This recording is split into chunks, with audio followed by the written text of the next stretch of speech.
मित्रांनो, या ठिकाणी Google Chrome ओपन करा. Google Chrome ओपन केल्यानंतर पवित्र पोर्टल 2025 टाका.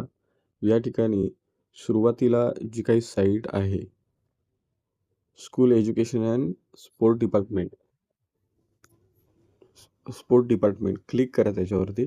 क्लिक केल्यानंतर या ठिकाणी बघा 3 ऑप्शन दिसत आहेत. एक म्हणजे पहिला 2017च्या भरतीचा, नंतर 22च्या आणि जो आता आहे तो 2025च्या भरतीचा. तर त्यावरती काय करायचं आहे आपल्याला क्लिक करायचं आहे. क्लिक केल्यानंतर या ठिकाणी अ, आपलं लॉग इन करण्यासाठी पेज ओपन होईल. त्यानंतर असा इंटरफेस होईल. समोर येईल तुमचं एंटर OTP आणि नंतर कॅप्चा.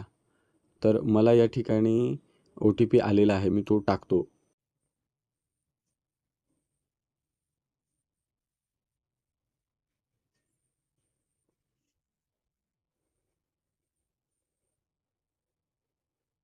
या ठिकाणी मी सगळं टाकलेलं आहे. व्हेरीफाय OTP वरती क्लिक करतोय. व्हेरीफाय OTP वरती क्लिक केल्यानंतर मित्रांनो, या ठिकाणी पवित्र पोर्टल मी ओपन केलेलं आहे. माझं लॉग इन ओपन झालेलं आहे. या ठिकाणी म्हटलं गेलेलं आहे, वेलकम टू पवित्र टीचर रिक्रुटमेंट 2025. आता आपल्याला जे काही प्रेफरन्स द्यायचे आहे ते कसे द्यायचे ते आपण बघू. बघा, या साईडला उजव्या कोपऱ्यामध्ये मी झूम करतोय. उजव्या कोपऱ्यामध्ये अशा 3 लाईन आहेत बघा. या 3 लाईन आहेत. या 3 लाईनवरती काय करायचं आहे, क्लिक करायचं आहे. ते क्लिक केल्यानंतर लेफ्ट साईडला असे ऑप्शन या ठिकाणी दिसत आहेत. ऑप्शन आपण पहिलं बघूया. पहिल्यांदा आहे print self certify application form. त्याच्यामध्ये आपल्याला काहीही काम करायचं नाही आहे, कारण ते लॉक आहे. आपल्याला काम करायचं आहे ते म्हणजे जनरेट डिलीट प्रेफरन्स, त्यानंतर select preference of your choice, assign preference, rearrange preference आणि लॉक प्रेफरन्स यावरती काम करायचं आहे विदाऊट इंटरव्ह्यूसाठी. फेज 1 विदाऊट इंटरव्ह्यू आणि त्यानंतर विथ इंटरव्ह्यूसाठी सुद्धा तसंच काम करायचं आहे. तर कशा पद्धतीने त्याचे प्रेफरन्स लॉक करायचे ते पहिल्यांदा आपण बघतोय. या ठिकाणी पहिल्यांदा आहे ते करायचं आहे. पहिल्यांदा जे करायचं आहे ते म्हणजे त्या ठिकाणी select preference of your choice त्यावरती क्लिक करायचं आहे. बघा, या ठिकाणी 2 ऑप्शन आहेत. एक डिलीट जनरेट प्रेफरन्स आणि दुसरा आहे डाउनलोड जनरेटेड प्रेफरन्स.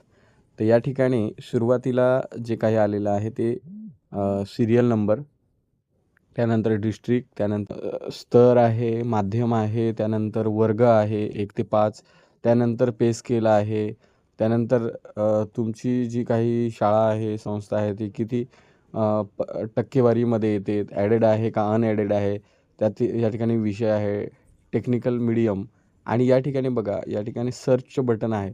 आता समजा या ठिकाणी सुरुवातीला मला जी जाहिरात दिसते ती आहे सांगली लोक शिक्षण मंडळ सांगली. ही जाहिरात मला या ठिकाणी दिसते. ती जाहिरात मला बघायची असेल तर सगळ्यात शेवटी बघा, या ठिकाणी मी झूम करून दाखवतोय. हे जे बटन आहे त्यावरती काय करायचं आहे, क्लिक करायचं आहे. त्यावरती क्लिक केल्यानंतर बघा या ठिकाणी ओपन असा ऑप्शन येईल. मी ओपन ऑप्शनवरती क्लिक केल्यानंतर ती मला जाहिरात शो होणार आहे. ती जाहिरात मला शो होणार आहे. तर आता मला प्रेफरन्स किती आलेत, तर मला प्रेफरन्स आलेले आहेत 120. 120 मला प्रेफरन्स आलेले आहेत. त्यापैकी मला काही प्रेफरन्स हे जनरेट करायचे आहेत. आता मित्रांनो, या ठिकाणी तुम्हाला ज्या ठिकाणी जायचं आहे, ज्या जिल्ह्यामध्ये जाणं तुम्हाला शक्य आहे, ज्या ठिकाणी तुम्ही जाऊ शकत नाही नंबर लागला तरी, त्या ठिकाणची प्रेफरन्स देऊन काही अर्थ नाही. मला 120 प्रेफरन्स आलेत. मी सेव्ह अँड नेक्स्टवरती क्लिक केलं. तुम्हालाही सेव्ह अँड नेक्स्टवरती क्लिक करायचं आहे. बघा, या ठिकाणी 3-4 ऑप्शन जनरेट झालेले आहेत बघा. पहिला आहे डिस्ट्रिक्ट, एज्युकेशन लेवल, मीडियम. म्हणजे या ठिकाणी 3 जे ऑप्शन आहेत, तुमचा जिल्हा, तुमचा एज्युकेशनचा स्तर, मीडियम आणि तुमचं पद. तर या ठिकाणी मी क्लिक करतो आहे. या ठिकाणी जेवढे जिल्हे आहेत तेवढे जिल्हे तुम्हाला या ठिकाणी दिसतील. त्यानंतर एज्युकेशन लेवल तुम्ही प्रायमरी असेल, सेकंडरी असेल, ऑल दोन्ही ठेवले तरी चालेल. मीडियम तुमचं मराठी मीडियम असेल. आता या ठिकाणी मला मराठी मीडियमचेच आलेले आहेत. आणि या ठिकाणी अंडर ग्रॅज्युएट टीचर 1 ते 5 आणि ग्रॅज्युएट टीचर 6 ते 8 असे दोन्ही मला या ठिकाणी प्रेफरन्स आले. कारण माझं 1 ते 5 आणि माझा पदवी ग्रॅज्युएशन आहे आणि CTT सेकंड पेपर आहे. त्यामुळे दोन्हीही प्रेफरन्स मला इथे दाखवतात. मी सर्च प्रेफरन्सवरती क्लिक करणार. सर्च प्रेफरन्सवरती क्लिक करण्यानंतर ज्यावेळेस असा राऊंड येतो याचा अर्थ त्या ठिकाणी सुरू आहे असं त्याचा अर्थ होतो. आता बघा या ठिकाणी मी झूम करतो आहे. इथे सिरियल नंबर दिलेले आहेत आणि इथे आहे सिलेक्ट. तुम्हाला कुठले प्रेफरन्स द्यायचे आहेत, कुठल्या जिल्ह्याचे ते या ठिकाणी तुम्हाला सगळं दिसतंय. जाहिरात तुम्ही बघू शकता. आता या ठिकाणी समजा मी एक्झाम्पल करतो आहे की माझा स्वतःचा जिल्हा पालघर आहे. पालघरमध्ये 2 या ठिकाणी प्रेफरन्स आहेत. एक आहे म्हणजे पालघर जिल्हा परिषद. मी त्याच्यावरती क्लिक केला की हो मला पालघर जिल्हा परिषद द्यायचा आहे. त्यानंतर मला जो ट्रायबल डिपार्टमेंट पालघरचा आहे त्या डिपार्टमेंटचा सुद्धा द्यायचा आहे. मग मी ते चॉईस केलं. मला वाटलं की या ठिकाणी अजूनही द्यायचे आहेत. मला वाटलं की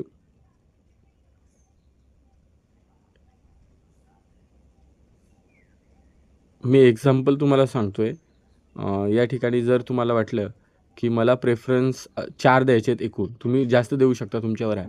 की ठाणा मला जवळ पडतो आहे, मी ठाणा ही प्रेफरन्स या ठिकाणी सिलेक्ट केला आहे.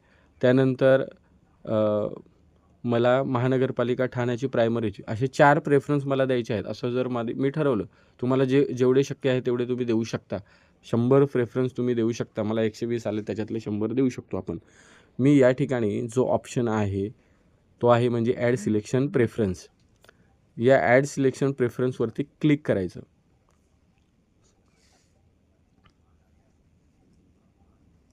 मोबाईलवरती फॉर्म पवित्र पोर्टलचा प्रेफरन्स कसे द्यायचे ते आपण शिकतोय. सहज आहे.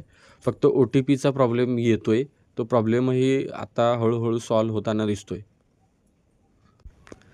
ज्यावेळेस तुम्ही सिलेक्ट ऑप्शनवरती क्लिक केल्यानंतर या ठिकाणी तुम्हाला असा मेसेज येईल, सिलेक्ट प्रेफरन्स ॲडेड सक्सेसफुली.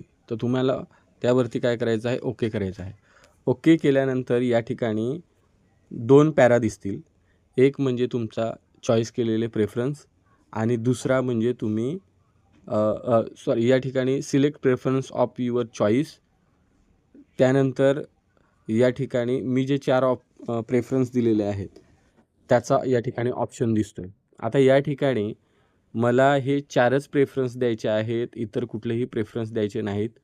याचा अर्थ मला जे 120 प्रेफरन्स आले त्यापैकी 4 प्रेफरन्स मी दिले आणि 116 प्रेफरन्स मी दिलेले नाहीत. तर आता मी या ठिकाणी पहिला माझा आहे जिल्हा पालघर, मी त्या ठिकाणी हा मला द्यायचा आहे. त्यानंतर ट्रायबल डिपार्टमेंटचा आहे, ठाण्याला द्यायचा आहे. दोन्ही द्यायचे आहेत ठाण्याचे. ते झाल्यानंतर बघा या ठिकाणी ऑप्शन येतो सेव्ह अँड नेक्स्ट. त्यावरती क्लिक करायचं.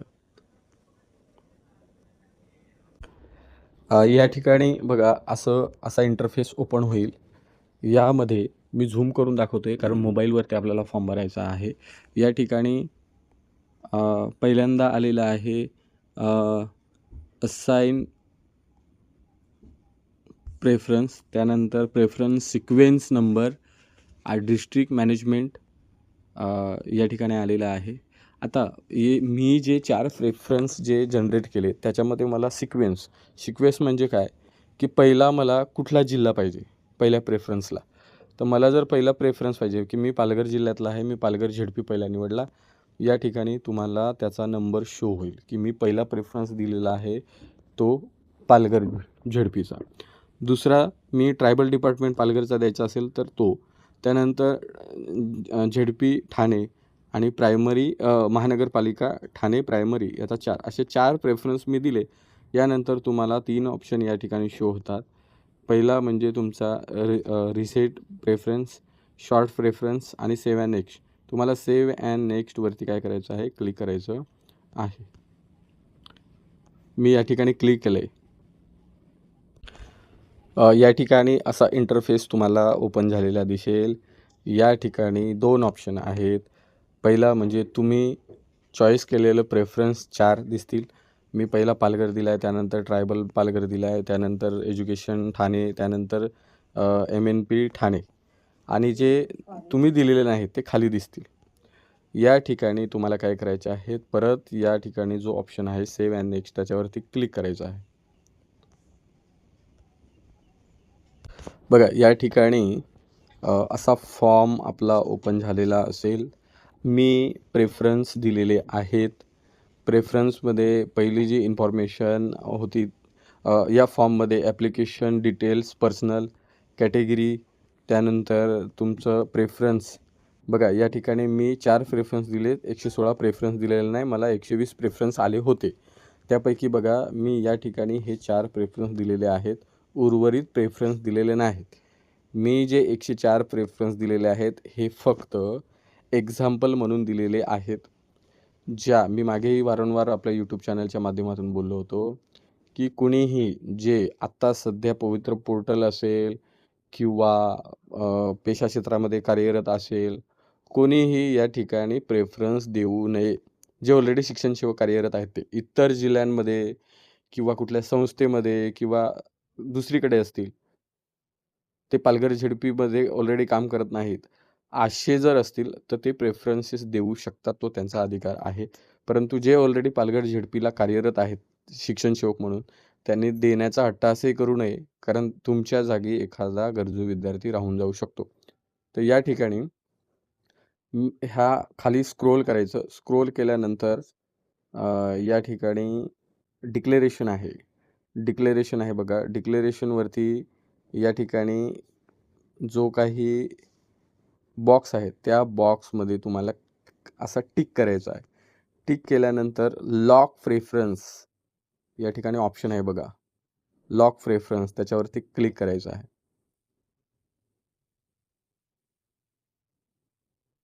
बघा या ठिकाणी इन्फॉर्मेशन आहे. तुम्हाला विचारलं जाते की तुम्हाला हे प्रेफरन्स लॉक करायचे आहेत का? तुम्हाला जर प्रेफरन्स लॉक करायचे असतील तर तुम्हाला काय करायचं आहे, येस करायचं आहे.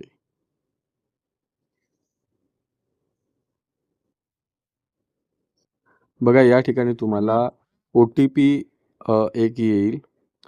तो OTP या ठिकाणी या ठिकाणी काय करायचं आहे, प्रोव्हाइड करायचा आहे आणि हा कॅप्चा जो आहे तो कॅप्चा या ठिकाणी टाकायचं आणि व्हेरीफाय OTP करायचा आहे. एकदा तुमची ती प्रोसेस कंप्लीट झाली की तुमचा फॉर्म त्या ठिकाणी पूर्ण झालेला तुम्हाला दिसून येईल. त्याची प्रिंट व्यवस्थित मारून तुमच्या दप्तरी तो जतन करून ठेवा. मित्रांनो या ठिकाणी तुमच्या लक्षात आलं असेल, मी या ठिकाणी OTP टाकत नाही कारण मला प्रेफरन्स द्यायचे नाही आहेत. तुम्हाला फक्त मोबाईलवरती हा प्रेफरन्स कसे द्यायचे ह्यासाठी हा फक्त व्हिडिओ आहे. मी या ठिकाणी क्लोज करतोय. बघा या ठिकाणी मी अजूनही प्रेफरन्स लॉक केलेलं नाही. फक्त मी तुम्हाला समजावून सांगण्यासाठी म्हणून प्रोसेस ही केलेली आहे. मी कुठलेही प्रेफरन्स जनरेट केलेले नाहीत. त्यामुळे कोणीही गैरसमज करून घेऊ नये. तुम्हाला मी दाखवतो. बघा या ठिकाणी लॉक प्रेफरन्स अजून माझे झालेले नाहीत. ते मी केलेले नाहीत. या ठिकाणी तुम्ही अशा पद्धतीने प्रेफरन्स विथ इंटरव्ह्यूचे भरू शकता. विदाऊट इंटरव्ह्यूचे भरू शकता. या